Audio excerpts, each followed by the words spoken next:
जय श्री राम। मेरा आज का ये वीडियो मकर राशि के जातकों के लिए बहुत ही खास है।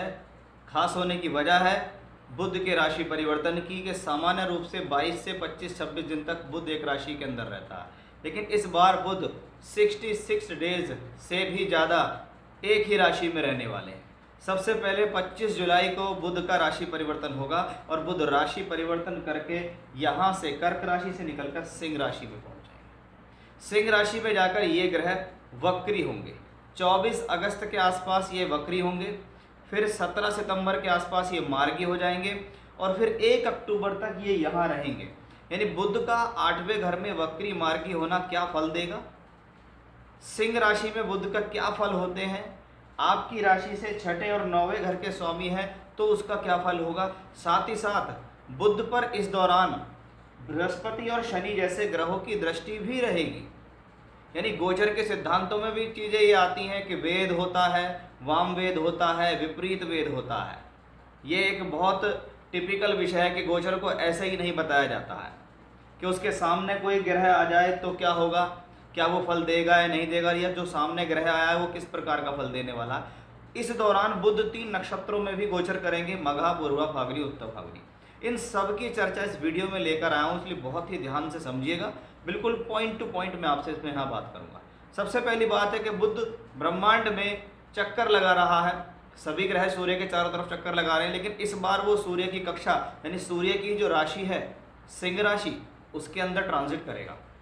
यानी बुध जो कि बुद्धि का प्रतीक है, वाणी का प्रतीक है, ज्ञान का प्रतीक है, व्यापार का प्रतीक है, ऐसा ग्रह सूर्य की राशि में प्रवेश कर रहा है। सूर्य कौन है? ग्रहों का राजा है। अब यदि आपका कोई भी काम जीवन में ऐसा है जो राज्य सरकार से संबंधित जुड़ा हुआ है, सरकारी क्रियाकलाप है, अधिकारियों से जुड़े हुए आपके कार्य होते हैं, या आप ये कह सकते हैं राजनीति से जुड़े हुए कार्य होते हैं, तो आपके लिए कहीं ना कहीं ये कॉम्बिनेशन बेनिफिशियल होगा। क्योंकि बुध है राजकुमार, सूर्य है राजा। आप इसको समझिए कि राजा का बेटा राजकुमार अगर वो वापस अपने घर आता है तो अपने पिता के घर आया एक तरीके से, वो तो वहाँ जाके वो कंफर्ट जोन में महसूस करता है। यानी सूर्य की राशि जो कि एक उच्चता का प्रतीक है, जो कि एक मान सम्मान का प्रतीक है, क्योंकि सूर्य हमेशा से ऊंचे सोच रखता है, ऊंचे ख्यालात रखता है, क्योंकि सूर्य ग्रहों का राजा है। वहाँ अगर बुध जैसा ग्रह जाता है तो ये आपकी इंटेलिजेंसी को बढ़ाता है, आपके ज्ञान को बढ़ाता है, आपकी सोच को बढ़ाता है, आपकी हाईली एजुकेशन को बढ़ाने की कोशिश करता है, आपकी स्किल्स बढ़ाने की कोशिश करता है। ये ग्रह कहीं ना कहीं आपकी क्षमता को बढ़ाता है, आपके विचारों को बेहतर करता है कि मुझे जीवन में आगे बढ़ना है, इसलिए मैं ऊंचे और बड़े विचार रखूं।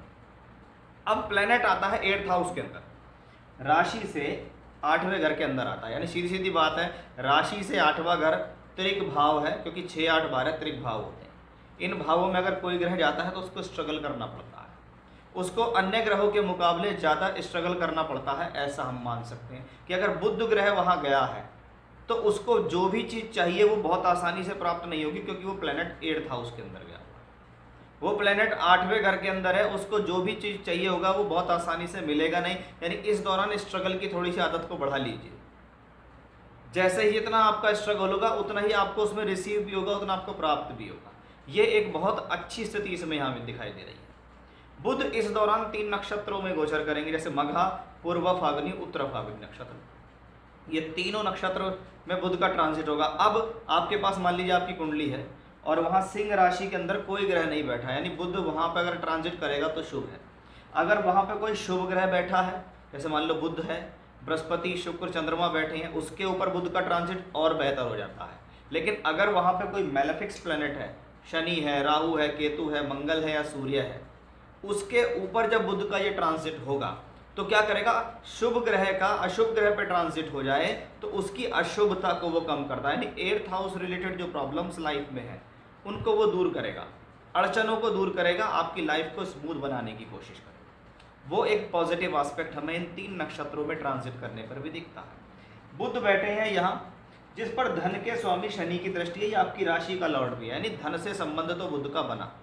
वाणी का और धन का तालमेल बन रहा है, बुध और शनि का तालमेल बन रहा है, इसलिए ये आपके सोर्स ऑफ इनकम के लिए अच्छा है।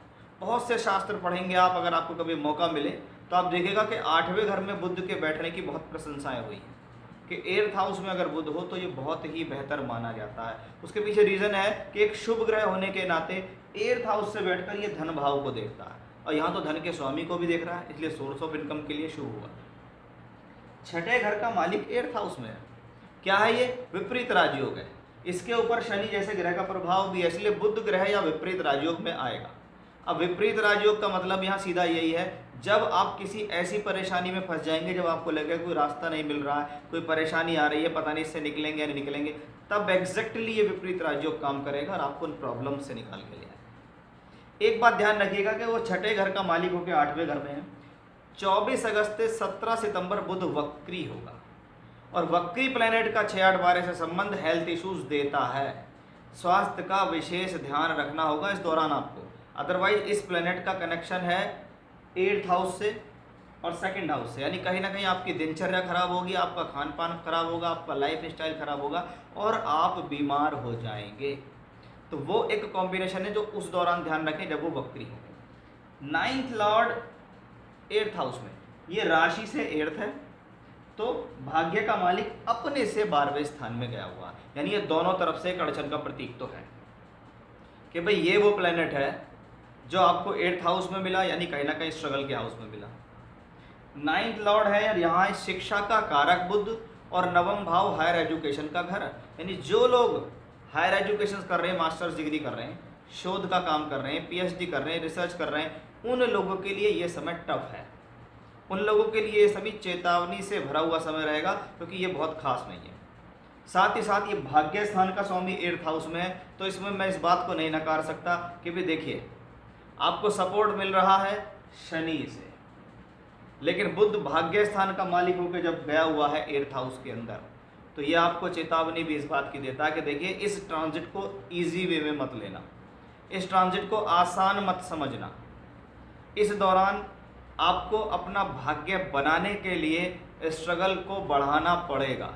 अगर इजी गोइंग चलेंगे तो शायद आपको रिजल्ट नहीं मिलेंगे। ये ग्रह चाहता है थोड़ी सी आपसे मशक्क़त ज़्यादा कराए।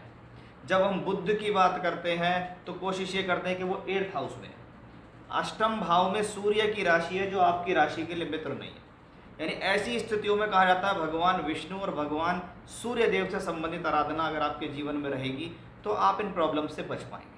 अगर आपको बुध से संबंधित दशा अंतर प्रत्यंतर चल रही है तो शायद आप पे अन्य लोगों के मुकाबले ज़्यादा प्रभाव पड़ने वाला है। तो भगवान विष्णु के लिए भगवान विष्णु के कोई भी स्वरूप की पूजा कर सकते हैं, सूर्य देव की आराधना कर सकते हैं, आदित्य हृदय स्तोत्र पढ़ सकते हैं, विष्णु सहस्रनाम पढ़ सकते हैं कि बुधवार की बुधवार विष्णु सहस्रनाम पढ़ लिया, संडे के संडे आदित्य हृदय स्तोत्र पढ़ लिया, ये भी आपके लिए एक बहुत अच्छा रेमेडी हो सकता है। तो ये था मेरा आज का विषय, जहाँ मैंने कंप्लीटली आपको ये बताया कि बुध का ये ट्रांजिट 66 डेज के लिए आया है, क्या करेगा आपकी लाइफ के अंदर। जय श्री राम।